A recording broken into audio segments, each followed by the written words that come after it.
The word tariff, properly used, is a beautiful word. One of the most beautiful words. 中方必将奉陪到底。 I just want to feel like myself again. And I'm at the point where I just want to run from this country because it's not health care. It's a sick care system.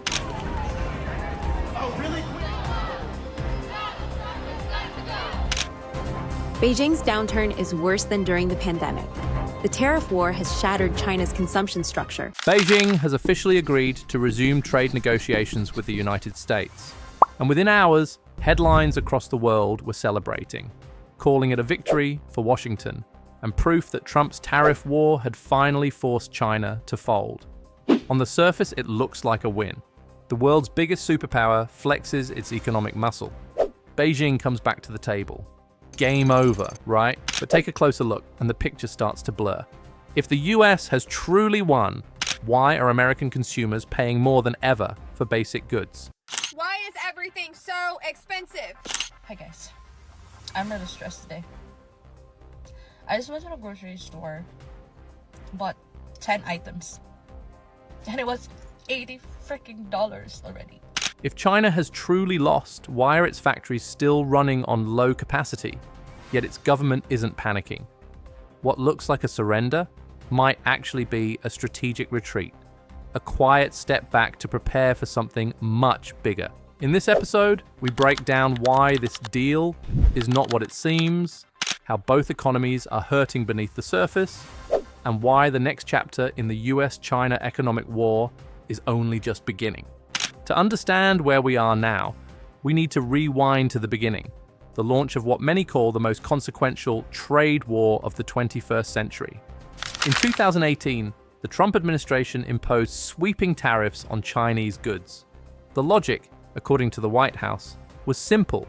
China had been manipulating trade for decades by undervaluing its currency, subsidizing state-owned enterprises, and stealing intellectual property from Western companies. The US Trade Representative's Office published a 200-page report documenting these allegations, claiming that China's practices were causing the US economy to lose between $225 billion and $600 billion annually in IP theft alone. In response, the US slapped tariffs on over $550 billion worth of Chinese goods, with the most significant hikes, up to 145%, targeting everything from electronics to steel and consumer goods. China retaliated with its own tariffs, targeting $185 billion in American products, including soybeans, pork, and automobiles. It wasn't just an economic standoff, it was a clash of ideologies. The US was defending liberal market values. China was defending a model of state-led capitalism, and both sides believed they could outlast the other. The economic impact on China was fast and visible. As American tariffs took hold, Chinese exports to the US plunged by nearly 15% in 2019, and foreign companies began pulling out of China to avoid US sanctions. According to China's National Bureau of Statistics, GDP growth slipped to 6.1% in 2019, the slowest in nearly 3 decades. By 2020, things got worse. The US banned Huawei from accessing American technology, cutting off one of China's tech champions from critical semiconductors and software. Simultaneously, foreign investment sentiment soured, with Japan even offering $2.2 billion in subsidies to help its manufacturers relocate operations out of China. Inside China, the factory sector suffered. Thousands of small and medium-sized manufacturers shut down. The Federation of Hong Kong Industries estimated that 1/3 of manufacturers in the Pearl River Delta region had either moved out or closed due to the trade war. And yet, Beijing didn't retaliate with fire. Instead, it doubled down on self-reliance. The Chinese government rolled out the dual circulation strategy, a policy that aims to reduce dependency on foreign markets by boosting domestic consumption and investing in key technologies like 5G, AI, and chip design. It's not surrender, it's strategic recalibration. While American officials celebrated their leverage, the economic pain at home was growing. Tariffs are technically paid by importers, not exporters, meaning that US businesses and consumers absorbed most of the cost increases. A study by the Federal Reserve Bank of New York estimated that the trade war cost American households an average of $831 per year in higher prices. Industries reliant on Chinese components were hit hard. For example, the electronics sector saw sharp price increases, while automotive manufacturers faced parts shortages. A 2019 Moody's report warned that 90% of US manufacturing sectors had suffered margin compression due to rising input costs. Meanwhile, American farmers became collateral damage in the tariff crossfire. China, once the largest buyer of US soybeans, cut purchases by over 70%, devastating the agricultural heartland. The US government responded with over $28 billion in bailout payments to farmers, more than double the auto bailout during the Great Recession. Even Walmart, America's retail giant, warned that prices on thousands of everyday items could rise if tariffs continued.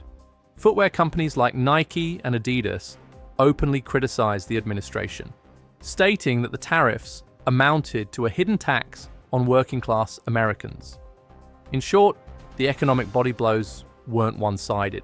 The US may have landed the punch, but it also bruised its own knuckles. As the trade war escalated, China reached into a very different playbook, the public health crisis gripping the United States. Fentanyl, a synthetic opioid 50 to 100 times more potent than morphine, has fueled a deadly addiction epidemic in the US, killing over 70,000 Americans annually. And a significant portion of it originates from labs in China. In 2023, as part of an informal backchannel, Chinese officials proposed a deal. If the US eased tariffs, China would tighten its enforcement on fentanyl production and exports. It sounded like diplomacy, but make no mistake, this was a geopolitical bargaining chip. By offering to help with fentanyl, Beijing was indirectly acknowledging its leverage over one of America's most devastating domestic crises. It wasn't just trade anymore, it was strategy layered over vulnerability. While the US rejected any explicit quid pro quo, the signal was clear. In this economic standoff, everything, including lives lost to addiction, was on the negotiating table. The US-China confrontation also strained Washington's ties with long-standing allies. Countries like Canada, Germany, Japan, and South Korea watched nervously as the US imposed global tariffs not only on Chinese goods, but on aluminum and steel imports from its closest partners. In 2019, Trump refused to exempt Canada from certain tariffs, despite a new North American trade agreement, USMCA. In response, Canadian Prime Minister Mark Carney famously said, "Canada is not for sale. We are not America's sidekick." Similar tensions surfaced with the EU. The Trump administration threatened tariffs on European cars and wine. The response? A chilling effect on NATO collaboration and increased murmurs about Europe's need to develop strategic autonomy. In short, reduced dependence on the US. These diplomatic strains risked turning a bilateral trade war into a broader realignment of global alliances, with America slowly isolating itself, not just from its rivals, but also from its friends. Now that we've laid the facts on the table, the tariffs, the job losses, the supply chain chaos, the geopolitical fallout, the question remains, who's actually winning this trade war? The answer is more complicated than most headlines suggest. Yes, the US forced China to the negotiating table. It revealed the vulnerabilities in China's trade model. It asserted power in a multipolar world. But China isn't out of the game. It's reconfiguring its economy, deepening ties across the global south, and accelerating technological independence. In many ways, this crisis has forced China to mature faster than it planned. Meanwhile, America proved it can punch hard, but also showed how deeply entangled it is in global supply chains it helped build, and how quickly political capital can erode when friends become adversaries. This isn't a story of who won. It's a test of who can adapt, who can evolve, and who can endure the long road ahead. So where does all of this lead? A trade war that began as a policy maneuver has evolved into a full-blown geopolitical transformation.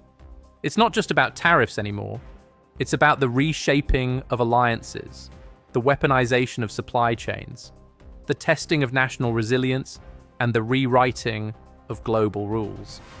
If this standoff continues, we may be looking at a bifurcated world economy, one that splits into two spheres, one led by the US and another by China.